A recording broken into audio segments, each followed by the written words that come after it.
दुष्यंत कुमार क्या कहते थे कि हो रही है पीर पर बसी, इस हिमालय से कोई गंगा निकलनी चाहिए, हिल रही है दीवार पर्दों से, शर्त यह है कि ये बुनियाद हिलनी चाहिए।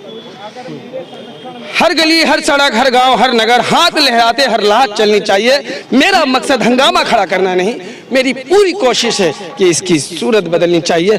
मेरे सीने में नहीं, तेरे सीने में सही हो आग कहीं भी, लेकिन ये आग जलनी चाहिए। सबसे पहले तो मैं दोस्तों आपको, आपके श्रोताओं को और आपके पाठकों को हृदय की गहराइयों से जय भीम, नमस्कार, सत श्री अकाल और सलाम मेरा। नरेंद्र मोदी जी के बारे में मैं एक बात कहूँगा और ओल्ड पूरे बीजेपी के बारे में। सुनिए मेरी बात, सुनिए। जली को आग कहते हैं, बूजी को राख कहते हैं, टिचकोबरा को नाक कहते हैं, गार्डन को बाग कहते हैं, जो नरेंद्र मोदी एंड टीम के पास नहीं उसे दिमाग कहते हैं। अब सवाल बोलिए क्या कह रहे हैं आप पूछिए मुझसे, आप क्या कह रहे हैं। देखिए आज हम क्या कहते हैं, हिटलर शाही और तानाशाही के खिलाफ आज हम अम्बेडकर भवन में आए हैं। अम्बेडकर बाबा भीमराव अम्बेडकर ने जब स्थापना करी थी, गौर से सुनिएगा, बहुत नाजुक बात है। और हम क्या मांगते हैं व्यवस्था से, हम क्या चाहते हैं व्यवस्था से। बाबा साहब ने कहा था कि समाजवादी पंथ निरपेक्ष लोकतंत्र गणराज्य की स्थापना करेंगे। आज हम लोकतंत्र बचाने की लड़ाई लड़ रहे हैं। राहुल गांधी मेरे मौसी के लड़के नहीं हैं, मैं कोई कांग्रेसी नहीं, मैं इस देश का मेहनत कश की बहुत बड़ी आबादी जो मेहनत कश है उस भीड़ का एक हिस्सा हूँ, जो अपने हक और अधिकारों की लड़ाई लड़ रहा हूँ। मुझे राहुल गांधी, नरेंद्र मोदी या वर्तमान या भविष्य में कोई ऐसी सरकार जो गरीबों के मुद्दे को रिलीजनी प्रोपेगेंडा फैला के लोगों को बांट के शासन करेंगे, हम उसका कड़ा विरोध करेंगे। हम नमक रोटी खाते हैं, आधे पेट रह के 2000 किलोमीटर की सफ़र करते हैं। हम अपने आप को हमेशा भारतवासी मानते हैं, लेकिन नरेंद्र मोदी जी ने कोरोना के दौरान हमारा अपमानित किया, हमें प्रवासी कहा, पूरे एंड बीजेपी ने। विश्व के पटल पे कहते हैं भारत का बड़ा नाम है, विश्व के पटल पे कहते हैं भारत का बड़ा नाम है। मेरे दोस्त, तुम नौजवान हो, संघर्ष जैसे आप अपने जीवन में संघर्ष कर रहे हैं, पूरा देश संघर्ष कर रहा है। नरेंद्र मोदी जी 20 घंटे काम नहीं कर रहे हैं, हमारे माता पिता और आप सब 24-24 घंटे काम कर रहे हैं। एक कपड़ा जो आप पहन रखे हैं, इस कपड़े को बनाने में लाखों लोग अपने हाथ कटवा दिए। इस देश के शोषण को कैसे इग्नोर कर सकते हैं। शासन और प्रशासन द्वारा गरीब आदमी को शोषित किया जाता है, पीड़ित किया जाता है, वंचित किया जाता है। अगर इसकी कोई आवाज़ उठाए तो उसे लोकसभा से बाहर कर दिया जाता है। इस लड़ाई के लिए हम अम्बेडकर भवन आए हैं। हमें गर्व है कि दुनिया के 95% हिंदू, 90% सिख, 63% जैन, 64% बौद्ध और 50% पारसी भारत में रहते हैं, और सभी को उनके धार्मिक अनुष्ठान मानने की पूरी आज़ादी है और रहनी भी चाहिए। लेकिन इस धार्मिक गठबंधन पे बीजेपी विचारधारा ने चोट पहुँचाई है।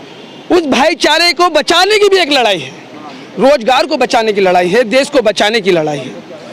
आज देश में विभिन्न समस्या है, लेकिन मेन मिनिस्ट्री मीडिया के माध्यम से रिलीजनी टॉपिक को उठा के, दो मुर्गे बिठा के, उन्हें लड़ा के देश को बांटा जा रहा है, देश को बांटा जा रहा है।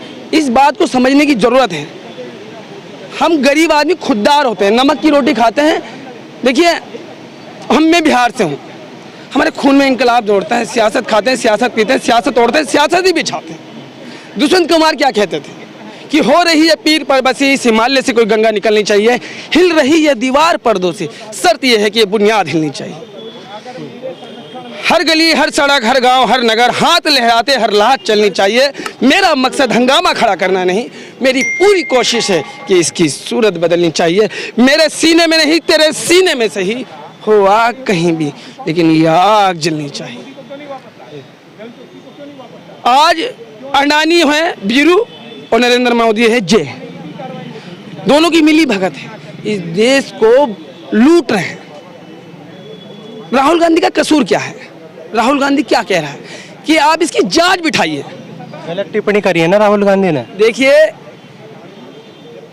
2014 के बाद वक्ताओं द्वारा सरकार में सत्ता के द्वारा जो नेता हैं, विपक्षी तो छोड़िए, जो सत्ता में बैठे हुए लोग हैं, उन्होंने क्या कहा कि ये भी इन्हें पाकिस्तान भेज दीजिए, देश के गद्दारों को गोली मारो, सालों को।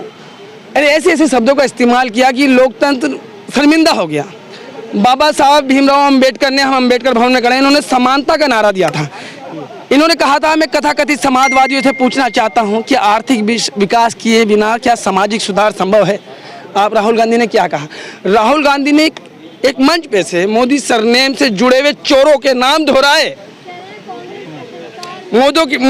चोरों के नाम जुड़ाए, तो गुजरात की एक लोक अदालत ने उन्हें 2 साल की सजा सुना दी। हम माननीय न्याय व्यवस्था से भी कहना चाहते हैं कि महाभारत में पांडवों से क्या कहा था, दो न्याय अगर तो आधा दो, पर यदि इसमें भी कोई बाधा हो तो दे दो केवल 5 ग्राम, धरती रखो अपनी तमाम, हम वहीं खुशी से खाएंगे, परिजन पे हसीना उठाएंगे।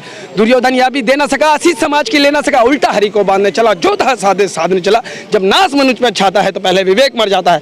मोदी जी पे नाच छाया हुआ है, उनका विवेक मरा हुआ है। हम न्याय व्यवस्था से क्या कहते हैं कि जनाब आप सब कुछ रख लीजिए, जैसे पांडवों ने कहा ना कि हमें 5 गांव दे दीजिए, आप पूरी पृथ्वी रख लीजिए। हम न्याय व्यवस्था से कहना चाहते हैं कि आप हमारे अधिकार दे दीजिए, आप सब कुछ रख लीजिए, हमें नहीं चाहिए धन दौलत। हम अपने देश से प्यार करने वाले लोग कण कण कट के बिखर जाएंगे, लेकिन अपने देश के प्रति के रहेंगे। कुछ लोग मेरी देशभक्ति पे सवाल उठाते हैं, तो मैं उन्हें कहना चाहता हूँ, आप जिस मट्टी को माथे से चंदन समझ के लगाते होंगे, मैं उस मट्टी में पूरा मिल जाऊँगा। शहीद भगत सिंह के विचारों को मानने वाले नौजवान हैं हम बिना छत के घर में रहते हैं, लेकिन कभी किसी से शिकायत नहीं करते हैं। भारतीय हैं हम, अरे हमारे खून में संघर्ष है।